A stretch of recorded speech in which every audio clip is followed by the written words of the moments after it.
الرحمن الرحيم. پر محمد وآل محمد صلوات. آپ سے گزارش ہے ایک مرتبہ سورہ حمد ایک مرتبہ سورہ حمد اور 3 مرتبہ سورہ اخلاص کی تلاوت فرما کر مرحوم و مغفور مرحوم شیخ اعجاز حسین، مرحومہ نگہت جہاں آرا اور مرحومین جو ہیں وہ مسٹر اینڈ مسز اسد صاحب کے جو مرحومین ہیں اور مرحومات ہیں ان کے لیے ارسال فرما. فاتحہ.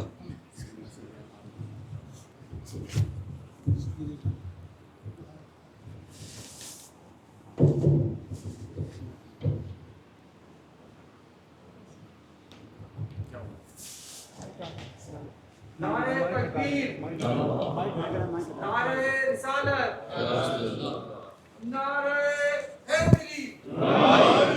پر محمد وآل محمد صلوات.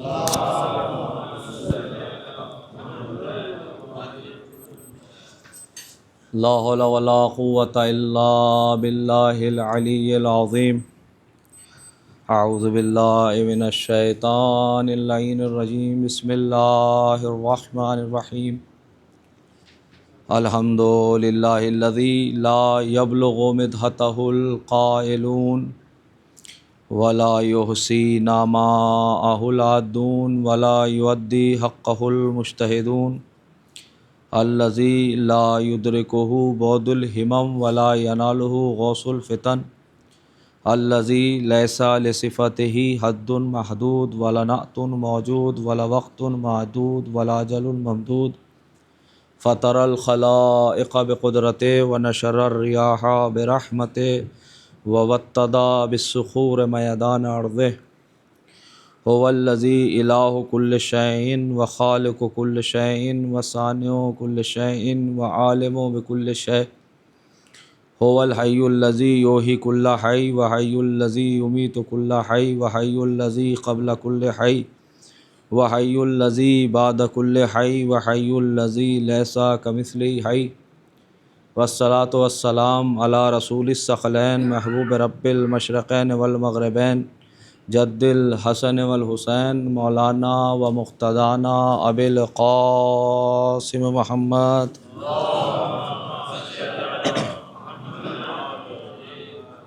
وآلہ الطیبین الطاہرین المعصومین المظلومین ولعنۃ اللہ علی اعدائہم اجمعین من یومنا الی قیام یوم الدین. اما بعد فقد قال اللہ تعالی فی کتابہ الکریم وہو اصدق الصادقین وقولہ الحق. بسم اللہ الرحمن الرحیم. من قتل نفسا بغیر نفس او فساد فی الارض فکأنما قتل الناس جمیعا ومن احیاها فکأنما احیا الناس جمیعا. صلوات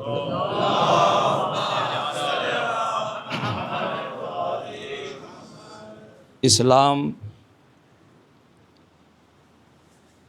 پیغام امن ہے. اس عنوان سے جس سلسلہ آغاز کا بیان کیا تھا اس کے آج آخری مرحلے میں داخل ہو رہے ہیں اور مسلسل آپ کی خدمت میں اس آیت کے ذیل میں معروضات اور گزارشات پیش کیے جا رہے ہیں اور مسلسل اس چیز کی طرف توجہ دلائی گئی کہ اسلام دین امن ہے. اسلام سلامتی کا حکم دیتا ہے. یہی وجہ ہے کہ اسلام کا نام جہاں اسلام تسلیم سے آتا ہے وہاں اسلام سلامتی سے بھی آتا ہے. اس میں دونوں پہلو ہیں. اگر تسلیم ہو تو اللہ کے لیے ہوں اور سلامتی ہو تو آپس میں ایک دوسرے مومنین کے درمیان ہو. اس میں دونوں پہلو لفظ اسلام میں دونوں پہلو سما جاتے ہیں اور اللہ نے اس اسلام میں جب ایک دوسرے سے ملاقات کرنے کی دعوت دی تو اس کے ساتھ ساتھ کچھ ذمہ داریاں انسان کے پاس رکھیں کچھ آداب ملاقات رکھے کہ جب کسی سے ملاقات کرنا تو انہیں سلام کرنا. یہ سلام بھی ایک سلامتی ہے اپنے بھائی کے لیے، کہ تاکہ دنیا یہ سمجھے کہ جس سے تم ملاقات کر رہے ہو اس سے کوئی تمہیں خطرہ نہیں ہونا چاہیے، کیونکہ اس کی طرف سے جب واپس سلامتی آتی ہے. لیکن فرق ہے، ایک طرف شریعت نے اس کو مستحب قرار دیا، دوسری طرف سے واجب قرار دیا. مستحب قرار دیا تو مستحب یعنی اگر آپ کرتے ہیں تو اس کا ثواب ہے، نہیں کرتے تو کوئی عذاب نہیں ہے. لیکن یہ آداب ملاقات اسلام نے رکھے کہ جب اپنے بھائی سے ملاقات کرو، انما المومنون اخوہ، مومن مومن کا بھائی ہے، اور جب بھائی بھائی سے ملاقات کرے تو اس پر سلامتی بھیجے، اس پر پیغام امن پہنچائے. لہٰذا ادھر سے بھی اب اس کے اوپر ذمہ داری ہے کہ جب یہ پیغام کی دعوت دے رہا ہے، امن کی دعوت دے رہا ہے، سلامتی کی دعوت دے رہا ہے، تو اب ادھر سے ذمہ داری بنتی ہے کہ وہ بھی پیغام سلامتی کا دے، وہ بھی پیغام امن کا دے. تاکہ اور صرف یہیں تک بات نہیں رکتی، پھر اس کے بعد مصافحہ. یہ کیا ہے؟ یہ ایک دوسرے سے محبت کا نتیجہ ہے کہ لوگ ایک دوسرے سے مل کر رہیں. یہ معانقہ، گلے لگانا، یہ کیا ہے؟ مستحب ہے. مصافحہ کرنا شریعت نے مستحب قرار دیا، کہا گناہوں کا کفارہ ہے اگر آپ کسی سے مصافحہ کرتے ہیں. یہ معانقہ کرنا، ایک دوسرے کے گلوگیر ہو جانا، ایک دوسرے کے گلے لگ جانا، یہ اسلام پیغام امن دے رہا ہے. یہ اسلام جو ہے یہ دعوت دے رہا ہے کہ انسان کو ایک دوسرے کے لیے بہتر چاہیے، بہتر سوچنا چاہیے. حد یہ ہے کہ اگر تم مصلی عبادت پر بھی آئے ہو تو کوشش کرو کہ جماعت کے ساتھ رہو. اور کر رہے ہیں، اسی لیے ہم تمہارے ثواب کو چند گنا زیادہ کر دیں گے. فرادہ نماز بھی ہم قبول کرتے ہیں، ہم ایکسیپٹ کرتے ہیں، لیکن جو عظمت اجتماعی کیفیت کی ہے وہ انفرادی کیفیت کی نہیں ہے. لیکن دیکھو، اگر تم مصلی عبادت پر آنے کے بعد فرادہ بھی پڑھو گے تو اس میں وہ کیفیات ہوں گی کہ جو جمع کی کیفیات ہوں گی. کیا ہے؟ اب ظاہر ہے وہاں آپ یہ نہیں کہیں گے ایاک نعبدو کی جگہ ایاک اعبدو نہیں کہیں گے کہ میں تیری عبادت کرتا ہوں. نہیں، آیت وہی پڑھیں گے ایاک نعبدو، ہم تیری عبادت کرتے ہیں، وَإِيَّاكَ نَسْتَعِينُ، اور ہم تجھ سے مدد چاہتے ہیں. یعنی میں تجھ سے مدد چاہتا ہوں نہیں، ہم تجھ سے مدد چاہتے ہیں. اسلام چاہتا یہ ہے کہ انسان صرف شخصی زندگی نہ گزارے، انسان جو ہے وہ انفرادی زندگی نہ گزارے، بلکہ کمال یہ ہے جیسے مولا نے فرمایا کہ صرف یہی کمال نہیں ہے کہ ہمارے علوم تم سیکھو، ہماری معلومات تم جانو، ہمارے آداب تم سمجھو. نہیں، کمال یہ بھی ہے ان یعلمہ الناس، لوگوں تک اس علم کو پہنچاؤ. اس لیے کہ زکوٰۃ العلم نشرو، علم کی زکوٰۃ یہ ہے کہ اس کو نشر کیا جائے، اس کو پھیلایا جائے. تو یہ مسلسل اسلام نے امن کا پیغام، سلامتی کا پیغام دیا ہے. کل میں نے گفتگو اس مرحلے تک آپ تک پہنچائی تھی، میں نے کچھ آیتیں بھی پرسوں کی مجلس میں آپ کے سامنے پیش کی تھی کہ اسلام نے اپنے دین کے تعارف کے لیے متعدد آیتیں پیش کی ہیں تاکہ دنیا سمجھ سکے کہ جو کفار کا دین ہے وہ اور ہے. لکم دینکم ولی دین قل یا ایھا الکافرون، میرے حبیب کافروں سے کہہ دو. ایک صلوات پڑھ دے آپ حضرات.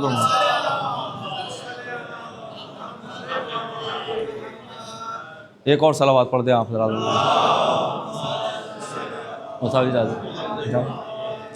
ایک اور صلوات ارشاد فرمائے میرے.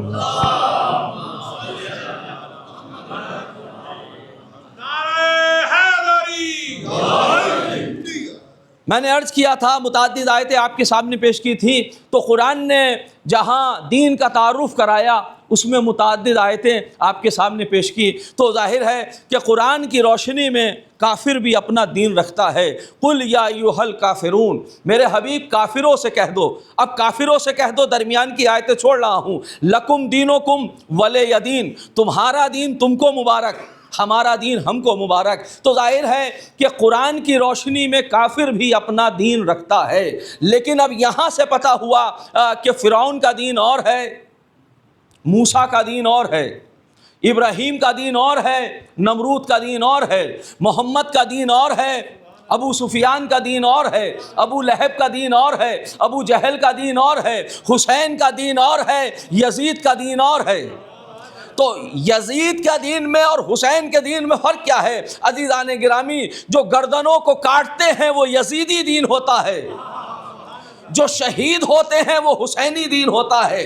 تو لہٰذا پروردگار نے متعدد آیتیں پیش کی، وَفَاقِمْ وَجْهَكَ لِلدِّينِ حَنِيفًا فِطْرَةَ اللَّهِ الَّتِي فَطَرَ النَّاسَ عَلَيْهَا لَا تَبْدِيلَ لِخَلْقِ اللَّهِ ذَلِكَ دِينُ الْقَيِّمِ وَلَكِنَّ أَكْثَرَ النَّاسِ لَا يَعْلَمُونَ۔ دیکھو یہ ہمارا دین قیم بھی ہے اور ہمارا دین جو ہے یہ مضبوط بھی ہے۔ تو دین مضبوط ہے اور دین قیم ہے، اور آگے آیت ان اللہ اصطفی لکم الدین فلا تموتن الا وانتم مسلمون، اللہ کا دین جو ہے یہ مصطفیٰ ہے۔ یہ ساری آیتیں میں آپ کے سامنے پڑھ چکا، لیکن اتنی آیتیں پروردگار کیوں اپنے دین کے لیے بیان کر رہا ہے؟ کہا اس لیے تاکہ تم سمجھ سکو کہ دین حق کون سا ہے اور دین باطل کون سا ہے، اور اس کے ساتھ ساتھ یہ بھی سمجھو کہ حقیقی وارث دین کون ہے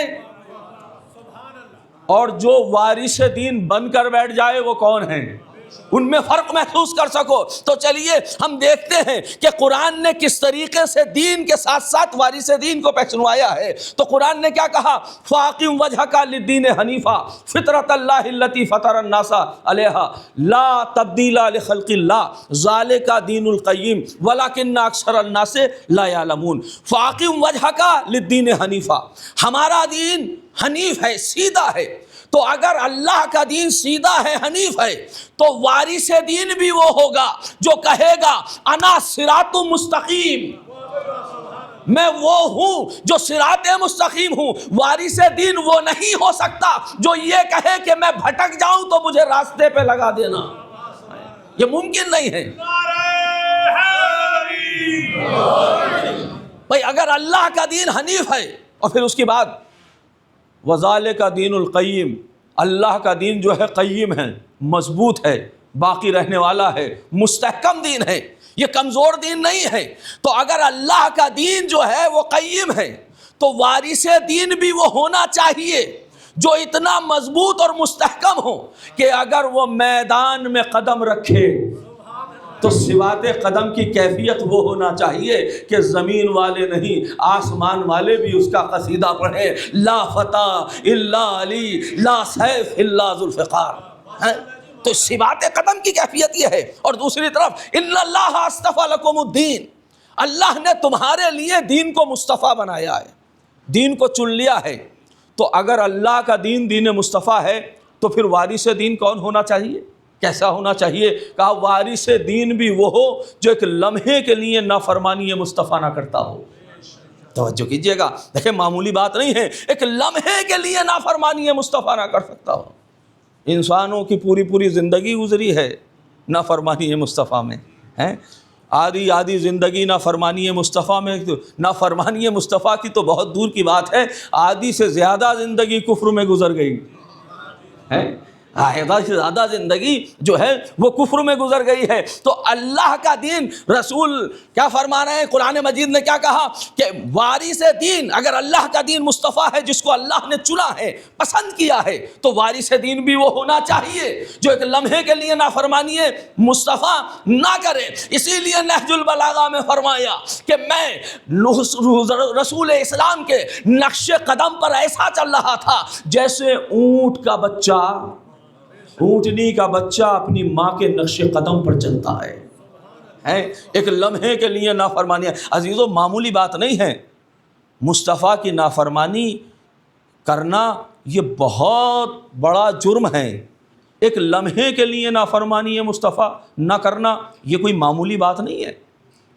اسی وجہ سے ایسے ہی نہیں، جب علی کا نام آتا ہے دنیا جب اصحاب کا نام لیتی ہے تو کہتی ہے رضی اللہ عنہ، لیکن جب رسول کا نام، مولا امیر المومنین کا نام آتا ہے تو کیا؟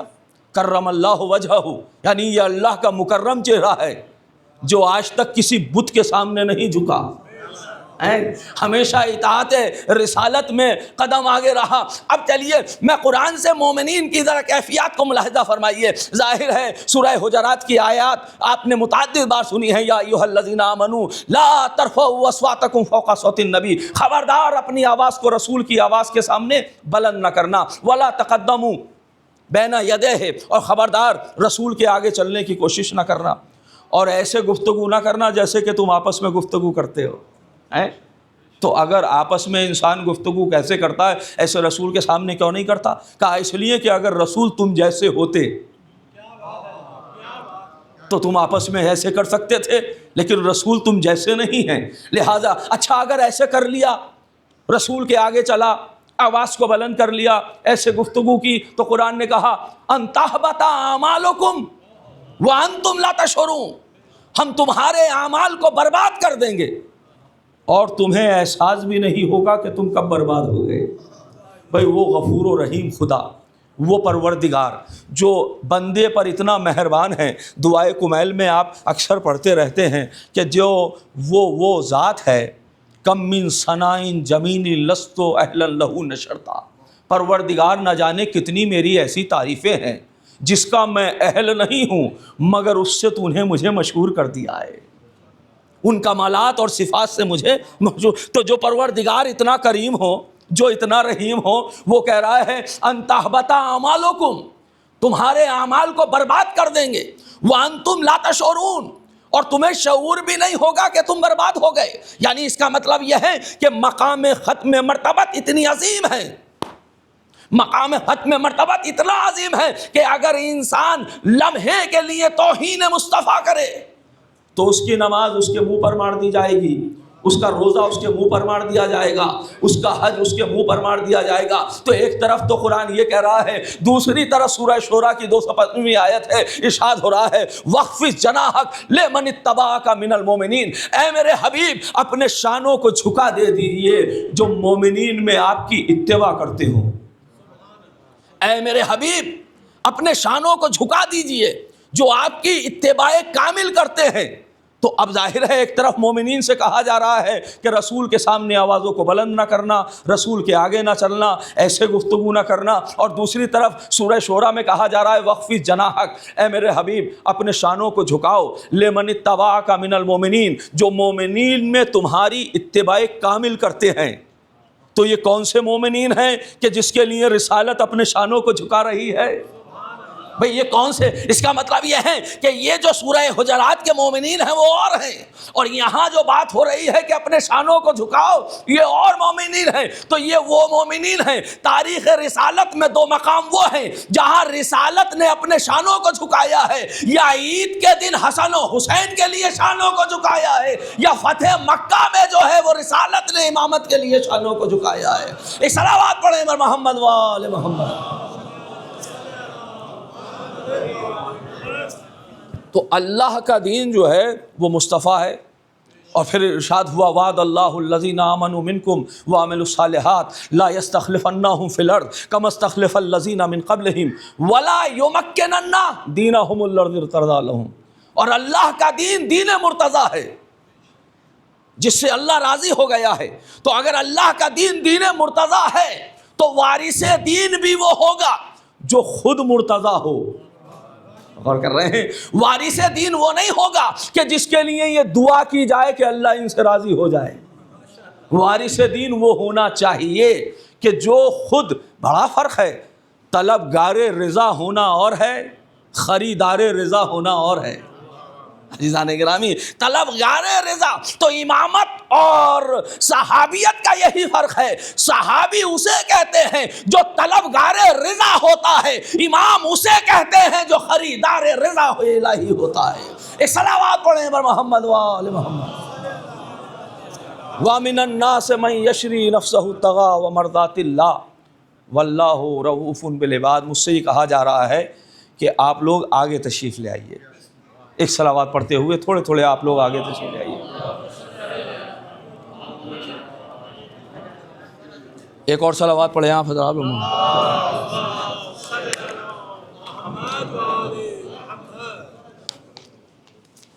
ایک اور صلوات پڑھ دیجیے.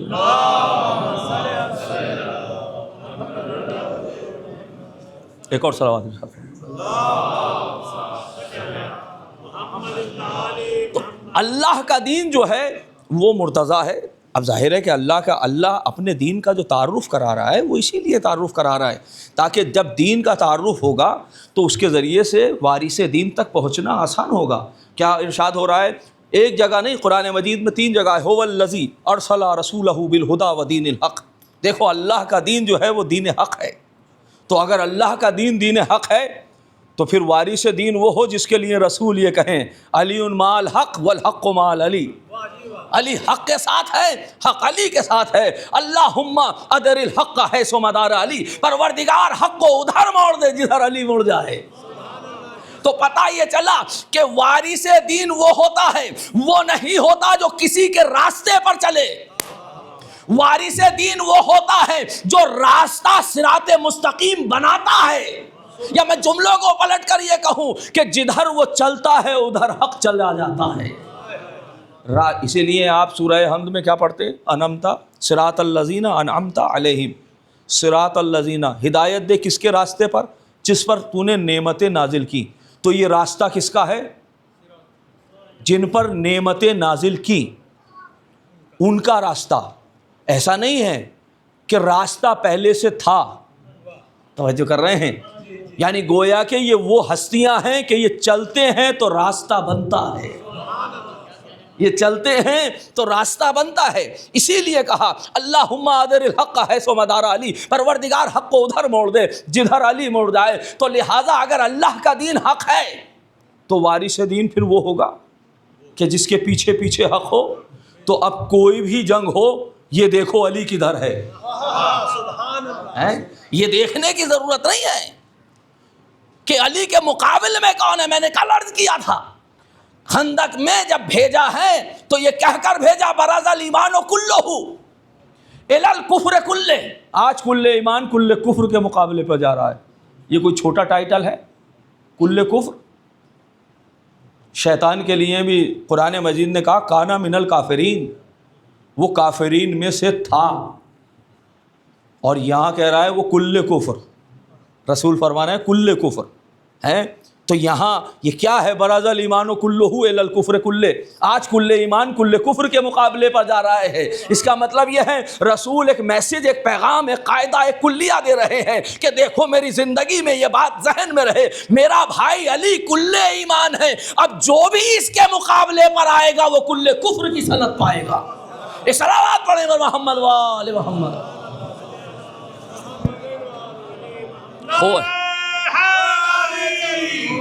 هو الذی ارسل رسولہ بالہدی ودین الحق، اللہ کا دین جو ہے وہ دین حق ہے۔ الا وللہ الدین الخالص، سورہ زمر۔ آگاہ ہو جاؤ، اللہ کا دین جو ہے وہ دین خالص ہے، پیور ہے، جس میں کوئی ملاوٹ نہیں ہے، جس میں کوئی مکسنگ نہیں ہے۔ تو اگر اللہ کا دین جو ہے خالص ہے تو وارث دین بھی وہ ہو کہ جس کے نہ شجرے میں ملاوٹ ہو نہ عقیدے میں ملاوٹ ہو، جو خالص ہو ہر زاویے سے، کہ آئے تطہیر اس کی وارث بن جائے، اس کو سند طہارت دے دے۔ وارث دین وہ ہونا چاہیے۔ اور دوسری طرف قرآن مجید نے ارشاد فرمایا وَلَهُ مَا فِي السَّمَاوَاتِ وَالْأَرْضِ وَلَهُ الدِّينُ وَاصِبًا۔ لوگو آگاہ ہو جاؤ کہ اللہ کا دین دین واصب ہے۔ واصب یعنی جو کنٹینیوس ہو، جو چلنے والا ہو، جو ختم ہو جانے والا نہ ہو، جو منقطع ہونے والا نہ ہو۔ تو اگر اللہ کا دین دین واصب ہے قرآن کی روشنی میں، تو وارث دین بھی وہ ہوگا جو ہمیشہ باقی رہے گا، چاہے ظاہر میں ہو یا پردہ غیب میں ہو۔ میں جملے کو پلٹ کر کہہ رہا ہوں، اگر اللہ کا دین واصب ہے یعنی جو قائم ہے اور قیامت تک رہے گا، تو وارث دین بھی وہ ہو جو قائم ہو اور قیامت تک رہے۔ اور کہا اذا جاء نصر اللہ والفتح ورأیت الناس، میں اپنی طرف سے کچھ نہیں، صرف آیت کے ترجمہ کر رہا ہوں اور ریلیٹ کر رہا ہوں۔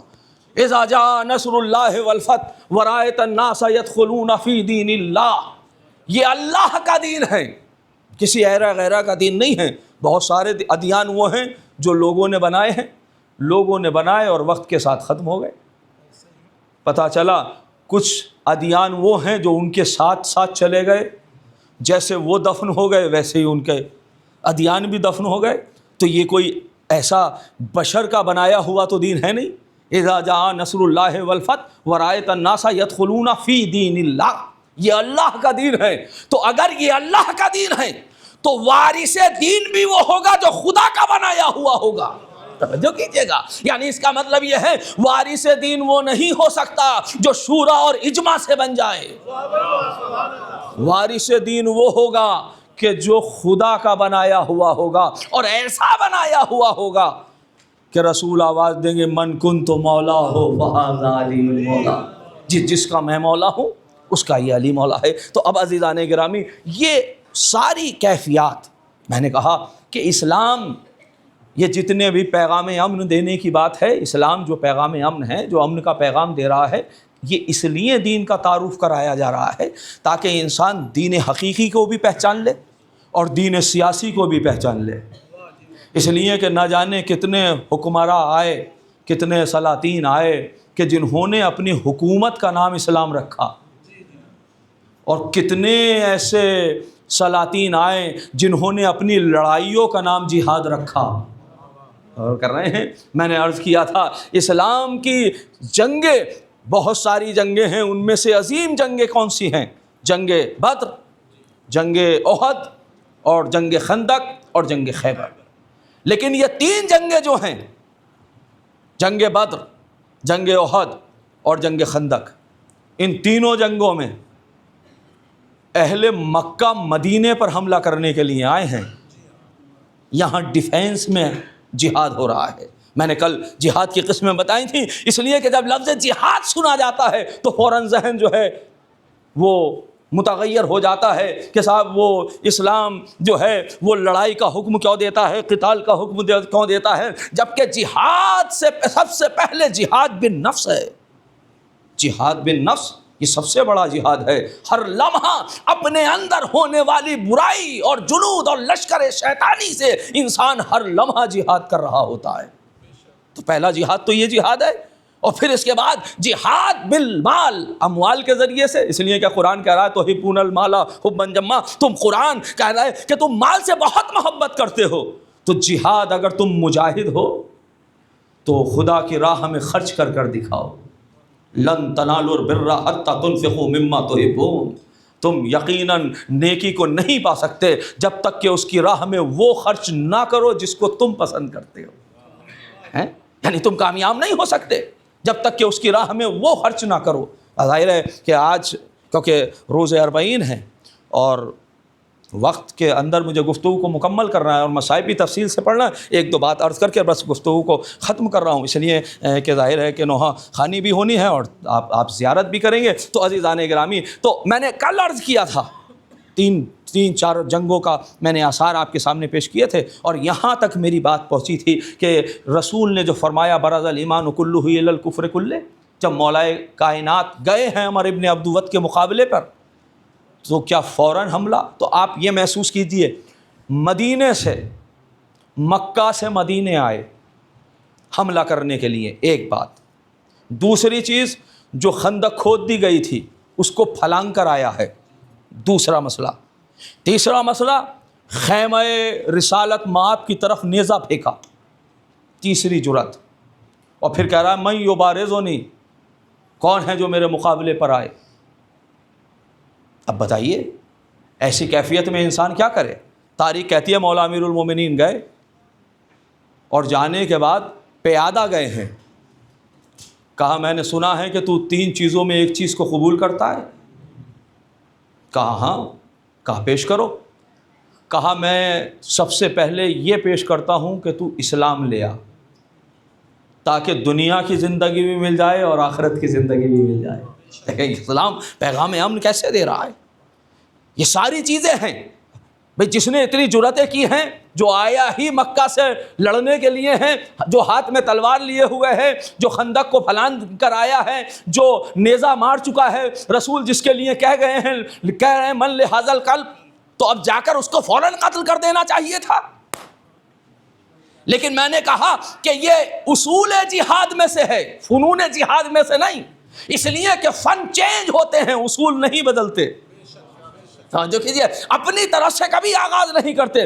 تو اب آغاز تو اس نے بظاہر کر دیا, تو جا کر قتل کر سکتے تھے, لیکن کہا ہمارا پہلا مسئلہ یہ ہے تو ہو سکے تو ایمان لے آ. تاکہ تجھے دنیا کی زندگی بھی مل جائے اور آخرت کی زندگی بھی مل جائے؟ کہا نہیں وہ تو میں نہیں کروں گا، کلمہ تو میں نہیں پڑھوں گا۔ تو اگر کلمہ نہیں پڑھتا تو واپس چلا جا۔ یعنی کیا کہنا چاہ رہے ہیں؟ یعنی کہنا چاہ رہے ہیں اگر آخرت کی زندگی نہیں چاہیے تو کم سے کم دنیا کی زندگی لے لے اور واپس چلا جا۔ تم اپنی زندگی جیو، لکم دینکم ولی دین، تمہارا دین تم کو مبارک، ہمارا دین ہم کو مبارک۔ تم اپنی زندگی میں خوش رہو، ہم اپنی زندگی میں خوش ہیں، ہم نہ تمہیں پریشان کرتے ہیں نہ تم ہمیں پریشان کرو۔ لیکن کیا ہوا؟ کہا نہیں واپس بھی نہیں جاؤں گا۔ اب بتائیے اس کا کیا علاج ہو؟ کہا آیا تو لڑنے ہوں، تو کہا پھر اب ایسے آ جا جیسے میں ہوں۔ اس لیے کہ خود گھوڑے پر سوار تھا۔ علی نے میدان کارزار کو درسگاہ بنا دیا۔ توجہ کر رہے ہیں کہ جب اپنے سامنے والے سے مقابلہ کرو تو اسی کیفیت کے ساتھ ہو جس کیفیت سے سامنے والا ہو۔ تو کہا پھر ایسے نیچے۔ اب جب وہ نیچے آیا تو کہتا ہے کہ چلو مجھ سے وار کرو۔ کہا علی پہلے وار نہیں کرتا۔ وار کر رہے ہیں، یہ دیکھیں یہ ہے اصول جنگ۔ ہم اپنی طرف سے، جہاد کا اصول ہے، ہم اپنی طرف سے پہلے آغاز نہیں کرتے۔ میں کہوں گا آج ہم نہیں کہ اگر یہ بھی کہہ لیا جائے کہ اگر یہ آغاز کر دیں گے تو تمہارے لیے پھر موقع ہی نہیں بچے گا کہ نتیجے میں کچھ کہا جائے۔ رد عمل کے لیے اگر ایکشن ہو جائے تو ری ایکشن کی گنجائش بچے گی نہیں۔ لیکن علی نے اپنی طرف سے آغاز نہیں کیا۔ یہ دیکھیے میں نے کہا تھا، میں کل کی مجلس میں فلسفہ آپ کے سامنے بیان کر چکا۔ جنگیں آپ سنتے رہتے ہیں، لیکن یہ جنگیں کیوں ہوئیں اس کو سمجھنے کی ضرورت ہے۔ اس لیے کہ اگر ممبر سے صرف یہ دکھایا جائے کہ علی اتنے بڑے بہادر، اتنوں کو کاٹ دیا، اتنوں کو مار دیا، تو کسی کے ذہن میں غلط فہمی بھی جا سکتی ہے۔ تو اسے یہ بھی کردار دکھانا چاہیے کہ کیسے مارا گیا ہے۔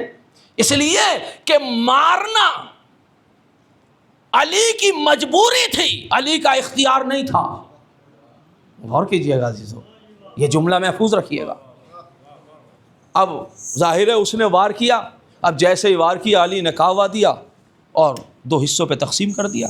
یہ جنگ خندق ہے نا، تو رسول نے کہا ضربت علی یوم الخندق افضل من عبادت الثقلین، علی کی ایک ضربت کونین کی عبادت پہ بھاری ہے۔ دیکھیے اب میں آپ سے یہ پوچھنا چاہ رہا ہوں کہ ہم جنس کا مقابلہ ہم جنس سے ہونا چاہیے یا نہیں ہونا چاہیے؟ بھئی آپ یہی تو کہیں گے کہ یہ کتاب اس کتاب سے اچھی ہے، یہ قلم اس قلم سے اچھا ہے، لیکن یہ کیا بات ہوئی کہ یہ کتاب اس مائک سے اچھی ہے؟ بھئی میدان جنگ اور عبادت میں بڑا فرق ہے۔ جب مصلی عبادت پر انسان آتا ہے اور تکبیرۃ الاحرام کہتا ہے تو بدن کانپ رہا ہوتا ہے، جب اللہ اکبر کہتا ہے تو شانے ڈھلے ہوئے ہوتے ہیں، سر جھکا ہوا ہوتا ہے، خضوع و خشوع کی کیفیت ہوتی ہے۔ لیکن جب میدان کاردار میں جاتا ہے تو وہاں للکارتا ہے انسان، اور یہاں پر انسان کانپ رہا ہے، خوف الہی ہے۔ کیا میدان کاردار میں کوئی شانوں کو ڈھلائے گا؟ کوئی سر کو جھکائے گا؟ اگر سر کو جھکائے گا تو سر باقی کہاں رہے گا؟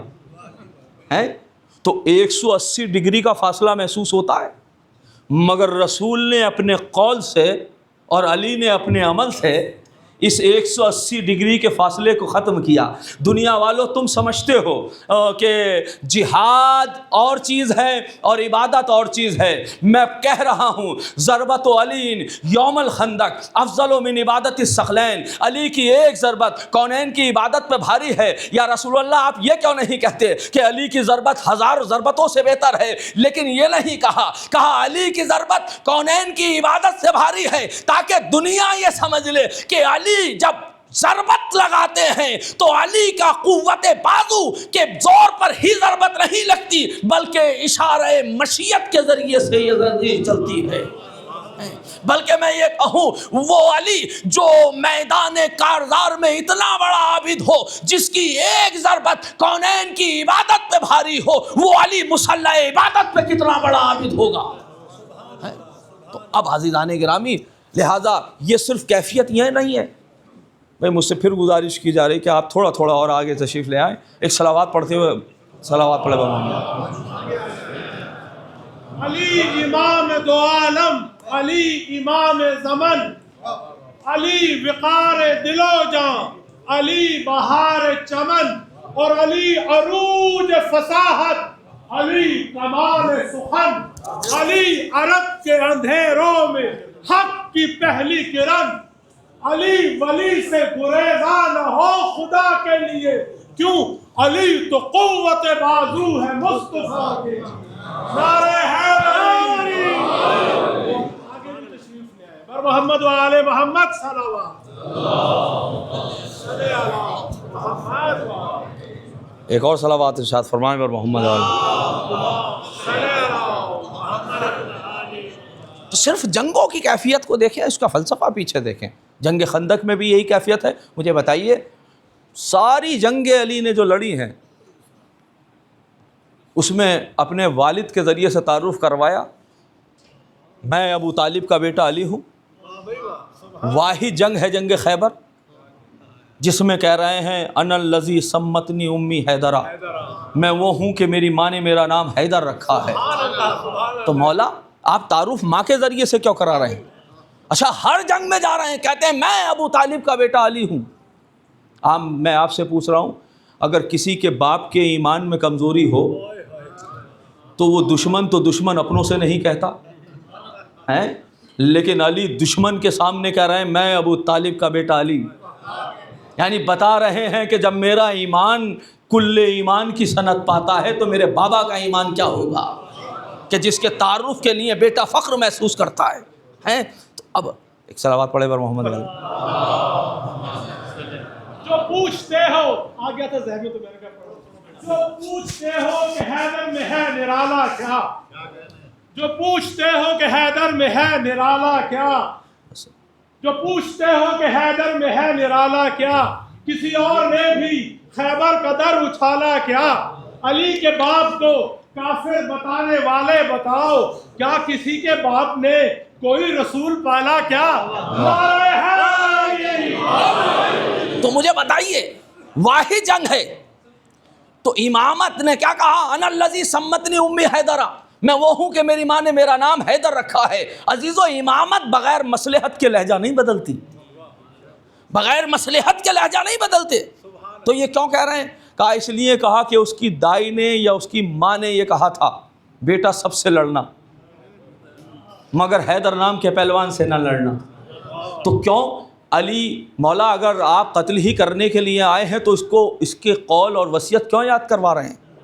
کہا اس لیے کرا رہا ہوں تاکہ واپس چلا جائے، توجہ کر رہے ہیں، تاکہ واپس چلا جائے، کم سے کم یہ آخرت کی زندگی نہیں چاہتا تو دنیا کی زندگی تو لے لے، تو تاکہ اس کے ذہن میں اس کی ماں آ جائے۔ انا الذی سمتنی امی حیدرہ، میں وہ ہوں۔ جب اس نے کہا انا الذی سمتنی امی مرحبا، میں وہ ہوں کہ میری ماں نے میرا نام مرحب رکھا ہے، تو تڑپ ایک مرتبہ کہتے ہیں انا الذی سمتنی امی حیدرہ، میں وہ ہوں کہ میری ماں نے میرا نام حیدر رکھا ہے۔ اس کا ایک فلسفہ یہ بھی تھا تاکہ اس کے ذہن میں ماں کی نصیحت یاد آ جائے اور وہ بچ جائے، اور دوسری وجہ یہ بھی ہے تاکہ دنیا یہ سمجھ لے کہ جنگ خیبر مال غنیمت لوٹنے کی جگہ نہیں ہے، بلکہ ماں کے کردار کی کسوٹی کا بھی اعلان ہے کہ اگر ماں بد کردار ہوتی ہے تو گود میں پلنے والا مرحب ہوتا ہے، اگر ماں با کردار ہوتی ہے تو گود میں پلنے والا حیدر ہوتا ہے۔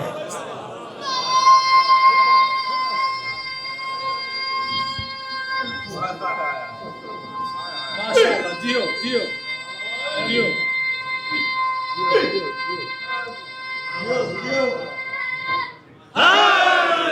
ماشاءاللہ زندہ سناتا ہوں تمہیں جنگ سنو گے، حملے کا وہ انداز ہنر ڈھنگ سنو گے، ماشاءاللہ، اور کس کس کے کہاں کیسے اڑے رنگ سنو گے، شمشیر ید اللہ کی آہنگ سنو گے، شمشیر ید اللہ کی آہنگ سنو گے، وہ خوف تھا کہ چرخ و پہن کانپ رہا تھا، بے سر جو پڑا تھا وہ بدن ہانپ رہا تھا۔ نعرہ حیدری۔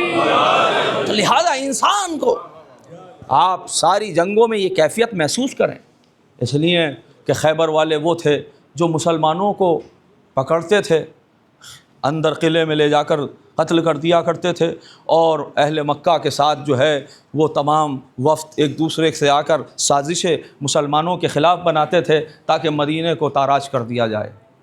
لہٰذا عزیزان گرامی، اسلام نے جو جنگیں لڑی ہیں وہ اسلام با اختیار ہو کر نہیں، ساری ڈیفینس کی جنگیں ہیں۔ اپنا جو ہے وہ پیش کرنا، اپنے آپ کو محفوظ کرنا، یہ ہر انسان کا اختیار ہے۔ یہی وجہ ہے، ورنہ علی کو کیا ضرورت تھی یہ کہنے کی کہ میں وہ ہوں کہ میری ماں نے میرا نام حیدر رکھا ہے۔ اور تاریخ کہتی ہے کہ آپ نے یہ تک کہا کہ واپس چلا جا، اور وہ یہ جملہ سن کے کہ یہ حیدر ہیں واپس گیا، مگر شیطان کا کیا کیا جائے؟ شیطان نے کہا بھائی خواتین کیا کیا کہیں گی کہ اتنا بڑا پہلوان آ گیا واپس۔ اور صرف یہی نہیں کہا، دیکھ نہ جانے کتنے لوگ ہوتے ہیں جن کا نام حیدر رکھا جاتا ہے، کوئی ضروری ہے یہی وہ حیدر ہو؟ تو یہاں سے ایک فیصلہ تو ہو گیا نا کہ جو اس بات کا مشورہ دے کہ علی کے مقابلے پہ آؤ ہے وہ کوئی نہیں ہو سکتا شیطان کے علاوہ۔ بھائی شیطان ہی یہ مشورہ دے سکتا ہے کہ علی کے مقابلے پہ آ جاؤ۔ اب جو بھی آیا ہو ہے تو وہ اس دائرے میں جو ہے وہ آتے ہیں۔ تو عزیزان گرامی، اسلام نے پیغام امن دیا ہے، اور اگر پیغام امن کے ساتھ ساتھ اگر جنگ کی کیفیت آئی ہے تو وہ اسلام کی مجبوری رہی ہے۔ اور یہی وجہ ہے کہ جب آپ نے عبد الرحمن ابن ملجم نے ضربت لگائی ہے تو اس میں بھی امام کی وصیتیں ملتی ہیں، میرے لال اس نے ایک ضربت لگائی ہے تو ایک سے زیادہ نہیں۔ یہ کیا ہے؟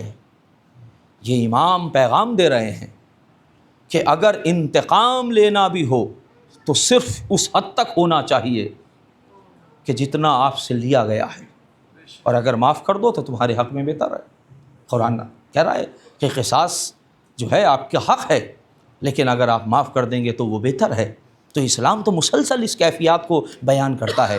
عزیزان گرامی، ظاہر ہے آج 40 ہیں، مجھے تفصیلی مسائل بھی پڑھنے ہیں، چند جملے آپ کے سامنے بیان کر رہا ہوں۔ اور ظاہر ہے مومن کی علامات میں سے امام حسن عسکری علیہ الصلاۃ والسلام،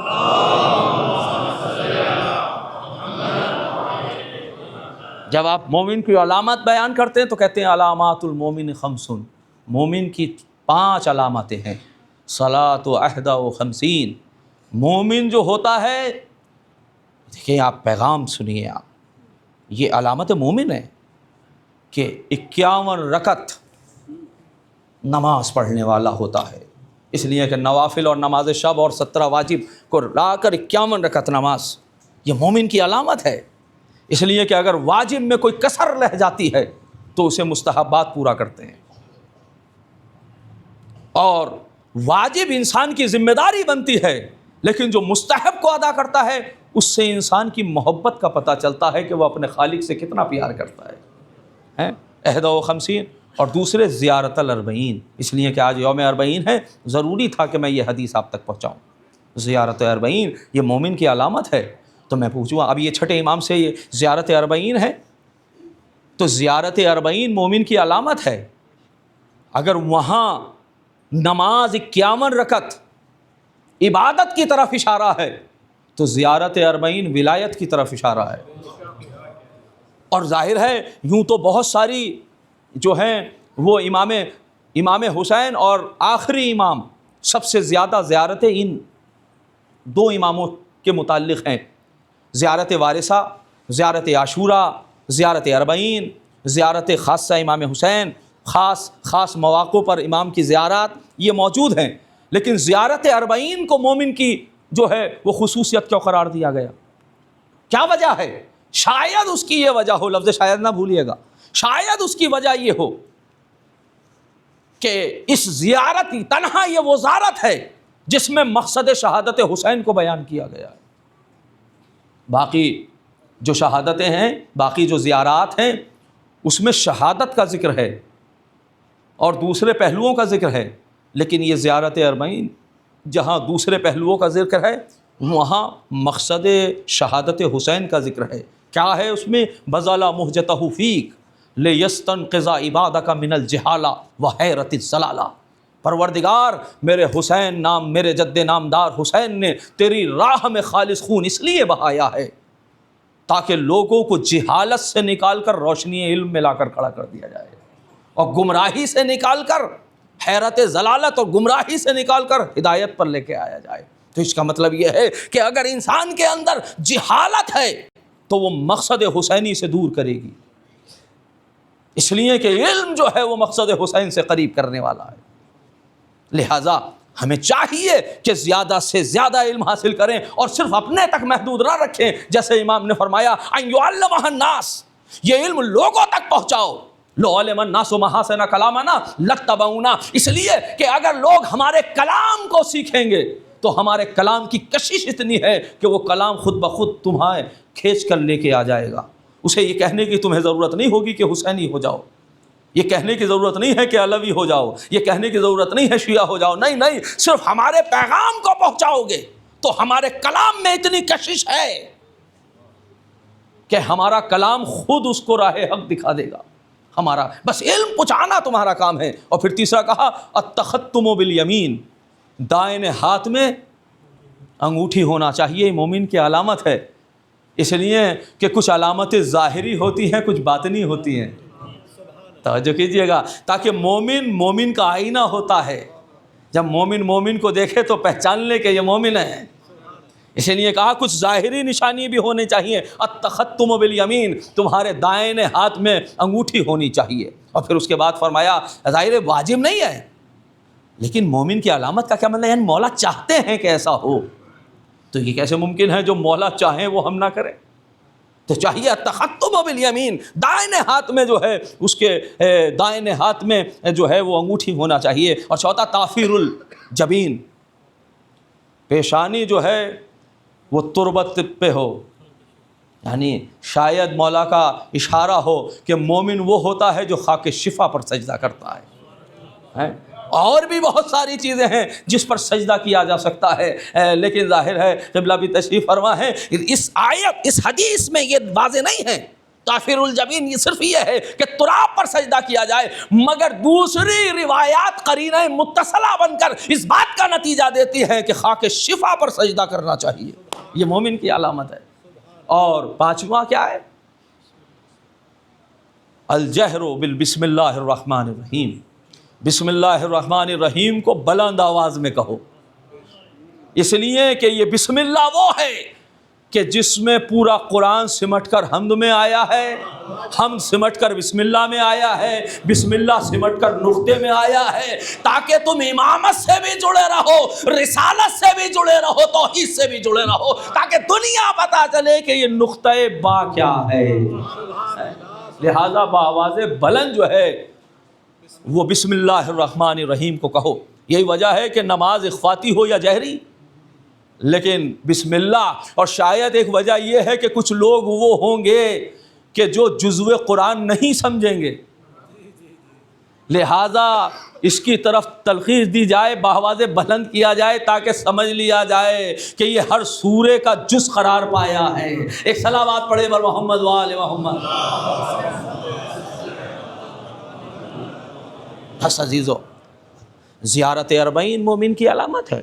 ظاہر ہے آج آپ نے زیارت اربعین کی تلاوت کی ہوگی جس میں یہ جملے ہیں بذلا مہجتہ فیک، میرے جد نامدار نے تمہاری راہ میں خالص خون اس لیے بہایا کہ لوگوں کو جہالت سے نکالا جائے۔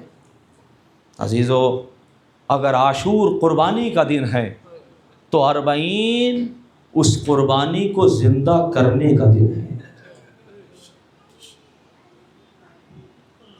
مدینے سے جو قافلہ چلا تھا، جو قافلہ 2 محرم وارد کربلا ہو کر عاشور کو وہ بستی جو 8 دن کی بستی تھی، جو قلعوں سے تعمیر نہیں ہوئی تھی، جس کو خیموں سے تعمیر کیا گیا تھا، لیکن وہ بستی، اس میں پائیداری اتنی تھی، اس میں استحکام اتنا تھا کہ وہ خیموں کی بستی آج تک اور قیامت تک باقی رہے گی۔ عزیزو، یہی وہ بستی تھی کہ جب اجڑ گئی 10 عاشور، شام غریبہ میں خیام میں آگ لگا دی گئی، اور بیویوں کو لے جا کر اسیر بنا لیا گیا۔ تو اب ظاہر ہے زینب نے اس موقع پر اپنے بھائی عباس کو یاد کیا۔ عزیزو، آج کی مجلس کی کیفیات مختلف ہوتی ہے، کسی مجلس میں آنسو آئیں یا نہ آئیں، مگر اربعین کی مجلس میں بہت گریہ ہوتا ہے۔ شاید اس کی وجہ یہ بھی ہو کہ یہی وہ دن ہے کہ جو جی بھر کے ام لیلہ علی اکبر پہ رو سکی ہے، یہی وہ دن ہے کہ ام فروہ قاسم پر جی بھر کے پرسہ دے چکی ہے۔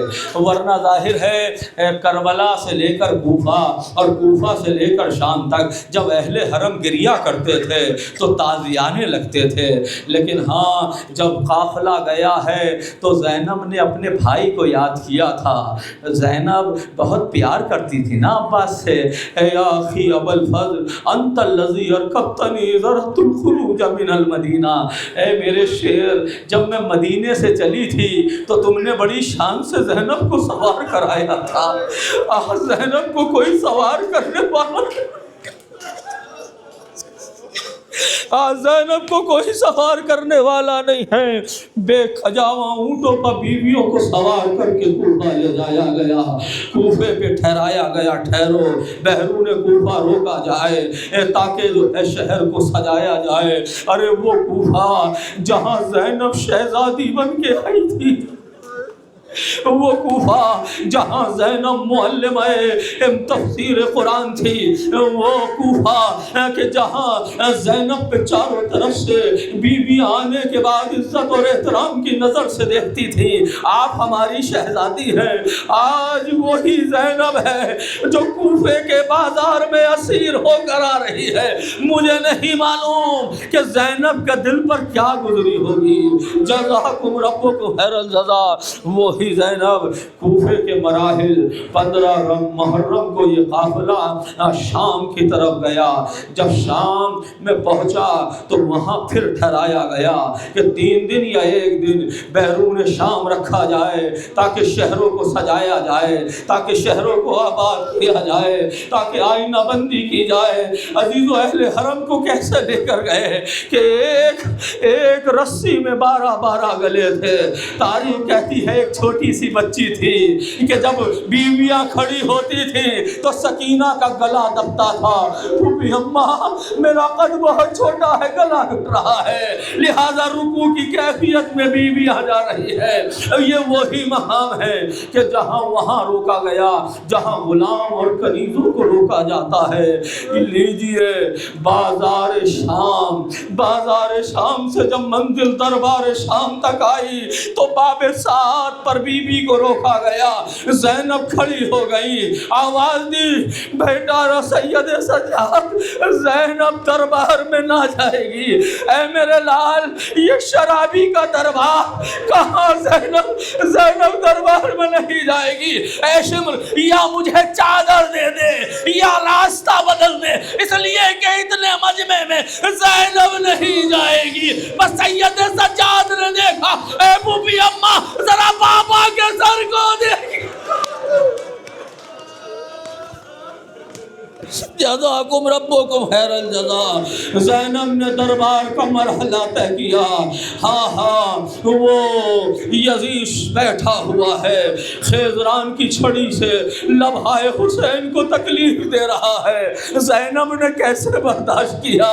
ایک منزل وہ بھی آئی کہ جب زینب نے کچھ کہا تھا تو کہنے کے بعد جو ہے ابھی کیفیت یہ تھی، تاریخ کہتی ہے کہ ایک منزل وہ بھی آئی کہ ایک مرتبہ زینب کو جب قتل کرنا چاہتے تھے نا، زینب کو قتل کرنا چاہتے تھے تو ایک مرتبہ فضا آ گئی، خبردار میری شہزادی کو تم نہیں کر سکتے، پہلے مجھے ذبح کرو، پہلے مجھے قتل کرو۔ اور ایک مرتبہ یزید کے تخت کی طرف مخاطب ہو کر فضا نے ایک جملہ کہا، سامنے حبشی بیٹھے ہوئے تھے جو تخت کی طرف تھے، اے حبشیوں، تمہاری غیرت کو کیا ہو گیا کہ تمہارے قبیلے کی خاتون پر ظلم ہو رہا ہے، تم دیکھ رہے ہو۔ حبشیوں نے تلواروں کو بنیان سے نکالا، اے یزید اسے روک دے ورنہ خون کی ندیاں بہہ جائے گی۔ عزیزوں، روک تو گئے، روک تو دیا گیا، مگر زینب نے مدینے کا رخ کیا۔ اے نانا، ایک کنیز کے چاہنے والے موجود ہیں مگر جزاکم ربکم خیر الجزا۔ عزیزو جی بھر کے پرزہ دے دیے، مجھے کوئی جلدی نہیں ہے، مسائل مختصر ہو جائے۔ عزیزو تاریخ کہتی ہے، لیجئے دربار شام سے زندان شام آ گئے۔ زندان شام میں وہ بچی دنیا سے رخصت ہو گئی جو امانت حسین تھی۔ مجھے نہیں معلوم کہ کس طریقے سے سید سجاد، جس کے ہاتھوں میں ہتھکڑیاں تھیں، پیروں میں بیڑیاں تھیں، گلے میں طوق خاردار تھا، اس نے کیسے بچی کے جنازے کو اٹھایا اور کیسے دفن کیا۔ لیکن ہاں ابھی تاریخ کہتی ہے کہ یزید نے بلایا، جب متغیر کیفیت ہوئی یزید نے بلایا، اور بلانے کے بعد کہا سید سجاد تم چاہو تو یہاں رہو، چاہو تو واپس چلے جاؤ۔ کہا ہمیں اپنی پھوپھی سے اجازت چاہیے، پہلے بغیر پھوپھی کے ہم کچھ نہیں کہیں گے۔ پھوپھی کے پاس آئے، بات کی، پھر واپس آئے۔ ٹھیک ہے ہم مدینہ چاہتے ہیں مگر ہماری کچھ شرطیں ہیں۔ پہلی ہماری شرط یہ ہے کہ ایک انسان، میری پھوپھی کہتی ہے ایک شخص کو ہمارے ساتھ بھیجو جو مدینے تک ہمیں لے کر جائے۔ دوسری یہ ہے کہ میری پھوپھی کہتی ہے ہم نے شہداء پہ ابھی ماتم نہیں کیا، ہم اپنے چاہنے والوں پر رو نہ سکے، ہمارے لیے کچھ دن کے لیے مکان خالی کیا جائے تاکہ زینب اپنے بھائی کا پرسہ لے سکے۔ اور دوسرا کہا ہمارے رؤساء شہداء کو واپس کر دینا، اور دیکھو جو تبرکات ہیں وہ واپس کر دینا۔ بس تبرکات کا نام سنا، یزید نے کہا تبرکات، کوئی امامہ لے گیا، کوئی انگوٹھی لے گیا۔ سید سجاد میں کیسے دے سکتا ہوں تبرکات؟ ہاں کچھ تبرکات ہیں جو نہیں ہیں ان کا معاوضہ دوں گا۔ بس معاوضہ کا نام سنا، سید سجاد کھڑے ہو گئے، آواز دی تو کیا معاوضہ دے گا؟ ارے زینب کے سر سے چادر چیکنے گا، معاوضہ کیا ہو سکتا؟ جزاکم ربکم خیر الجزا۔ مکان خالی کر دیا گیا۔ 3 دن یا 10 دن اہل حرم نے ماتم کیا۔ تاریخ کہتی ہے کہ ایک مرتبہ سر لائے گئے، ایک ایک کے سر کو لیا گیا۔ جب حسین کا سر آیا زینب نے لے لیا، ایک ایک کے سر کو لائے، مگر 2 سر وہ تھے جس کا کوئی لینے والا نہیں تھا۔ یہ کون تھے؟ یہ اون و محمد کے سر۔ ارے کیا ان کی ماں دنیا سے رخصت ہو گئی؟ کہا نہیں، ان کی ماں موجود ہے مگر زینب اپنے بھائی پر گری۔ بس عزیزو ایک منزل وہ آئی کہ بس اب یہ قافلہ چل رہا ہے۔ تاریخ کہتی ہے زینب نے سید سجاد سے جیسے ہی یہ قافلہ تیار ہوا، پھوپھی اماں قافلہ تیار ہے، چلیے کیا ارادہ ہے؟ میرے لال میں جاؤں گی تو صحیح مگر پہلے چیلم منانے اپنے بھائی کی خبر پر، پہلے میں کربلا جاؤں گی بعد میں مدینے جاؤں گی۔ بس عزیزو ایک مرتبہ قافلہ تیار ہوا، پھوپھی اماں قافلہ تیار ہے۔ ایک مرتبہ زینب نے محملوں کو، پردوں کو دیکھا جو رنگین تھے، آواز دی سید سجاد اجعلوها سودا، ان پردوں کو سیاہ کر دو تاکہ لوگ دیکھیں، جدھر سے ہم گزریں لوگ دیکھیں کہ یہ سوگواران ہے، یہ کسی کے غم میں ہے۔ بس عزیزو سیاہ پردے کر دیے گئے، بیبیاں سوار ہونے لگی، سب بیبیاں سوار ہو گئی۔ ایک مرتبہ سید سجاد نے کہا پھوپھی اماں کیا ساری بیبیاں تیار ہو گئی؟ سب سوار ہو گئی؟ ہاں میرے لال سب سوار تو ہو گئی مگر رباب نظر نہیں آتی۔ بس ایک مرتبہ سید سجاد سمجھ گئے، اے پھوپھی اماں میں سمجھ گیا میری ماں رباب کہاں ہوں گی۔ گئے پیچھے، آگے سید سجاد ہیں، پیچھے زینب ہیں۔ جا کر کیا دیکھا؟ قید خانے میں سکینہ کی قبر پر چھوٹی سی چادر ڈال کر کہہ رہی ہے اے میری لاڈلی، بار پوچھتی تھی مدینے کب جائیں گے؟ اے بیٹی چلو ہم مدینے جا رہے۔ جزاکم ربکم خیر الجزا۔ خدا آپ کو کسی غم میں نہ رلائے سوائے غم شہداء کربلا کے۔ تاریخ کہتی ہے یہ قافلہ چلا، ایک منزل وہ آئی جو راستہ یا مدینے کو جاتا تھا یا کربلا کو جاتا تھا۔ قافلہ بچن جملے اور سن لیں، قافلہ کربلا کی طرف بڑھا۔ عزیزو ادھر جابر ابن عبداللہ انصاری ہیں جو اپنے غلام عطیہ کے ساتھ ہیں، غسل کیا امام کی بارگاہ میں، نبینا ہیں عطیہ مجھے قبروں کے درمیان لے جا کر کھڑا کر دے۔ قبروں کے درمیان میں مولا حسین کی قبر پر کہیں نام نظر نہیں آتا، قبروں پر کوئی نام نہیں ہے۔ آقا کہاں دیکھوں کہ حسین کی قبر کہاں ہے؟ کہا تو مجھے قبر کے سامنے کھڑا کر دے، یہاں قبریں ہیں، میرا آقا مجھے خود بلا لے گا۔ بس ایک مرتبہ قبروں کے درمیان جابر ابن عبداللہ انصاری کھڑے ہوئے اور آواز دی، السلام علیکم یا ابا عبداللہ۔ کوئی جواب نہیں آیا، السلام علیکم یا ابن رسول اللہ، کوئی جواب نہیں آیا۔ ایک مرتبہ جابر کہتے ہیں آقا کبھی نہ ہوا کہ میں نے سلام کیا ہو آپ کا جواب نہ آیا ہو، السلام علیکم یا ابن الزہرا، قبر سے آواز آئی وعلیکم السلام یا جابر۔ تعویذ قبر سے لپٹ گئے، خوب گریہ کیا، ادھر سے قافلہ آتا ہوا دکھا۔ عطیہ نے کہا آقا کوئی قافلہ آ رہا ہے، لگتا ہے کوئی غمگین قافلہ ہے، جا کر دیکھو تو عطیہ یہ کس کا قافلہ ہے؟ قافلہ جیسے ہی قریب آیا کیا دیکھا سید سجاد۔ بس ایک مرتبہ تاریخ کہتی ہے جابر ابن عبداللہ انصاری جب انسان غمگین ہوتا ہے نا اور مسافرت میں کوئی اپنا مل جائے تو جی بھر کے گلے لگا کے مرثیہ پڑھنے کو جی چاہتا ہے۔ بس ایک مرتبہ سید سجاد نے گلے سے لگایا اور کہا اے جابر ابن عبداللہ انصاری، اے میرے جد کے صحابی، ہاں ہونا زبیحہ رجالونا، ارے ہمارے مردوں کو یہاں ذبح کر دیا گیا، ہاں ہونا قتل اطفالونا، ہمارے اطفال کو یہاں قتل کر دیا گیا، ہاں ہونا صبیحہ نساؤنا، ہماری عورتوں کو یہاں پر قیدی بنا لیا گیا۔ پھر اس کے بعد کہتے ہیں اے میرے جد کے صحابی ذرا فاصلے پہ ہو جاؤ، اس لیے کہ ہمارے ساتھ بیویاں بھی آئیں گے۔ بس عزیزو ختم کر دی میں نے مجلس۔ تاریخ کہتی ہے ایک مرتبہ جیسے ہی بیوی آئی، زینب کا ناقہ، بیویاں اونٹوں سے اتری نہیں ہیں، اونٹ کی بلندی آپ جانتے ہیں، زینب نے اونٹ سے اپنے آپ کو گرا لیا اور قبر سے لپٹ کر کہتی ہے بھیا ارے سنانی لے کر آئی ہوں۔ اے میرے بھائی تمہاری امانت قید خانے میں رہ گئی۔ زینب مرثیہ پڑھتی رہی۔ بس عزیزوں میں نے ختم کر دی مجلس۔ آخری جملہ جب مرثیہ پڑھا سب کی زیارت ہو گئی۔ ایک مرتبہ کہا اے میرے ابا، ایک مرتبہ آواز دی اے میرے لال سید سجاد، میرے غازی کی قبر کا میری سمجھ میں نہیں آتا۔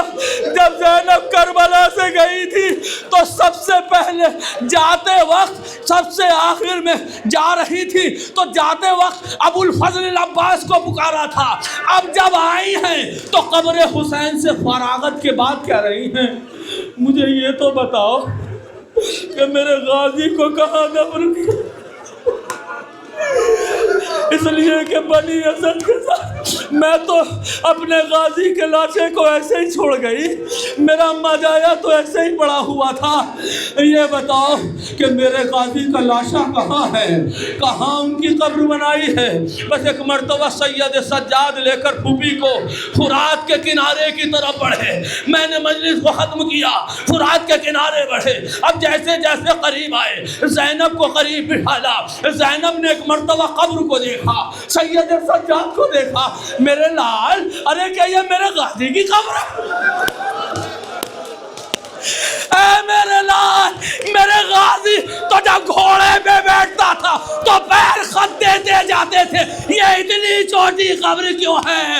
اے پھوپھی اماں ظالموں نے ٹکڑے ٹکڑے کر دیا، چٹائی میں چچا کے لاشے کو لیا اور میں نے دفن کیا ہے۔ واہ عباسا، واہ حسینہ، واہ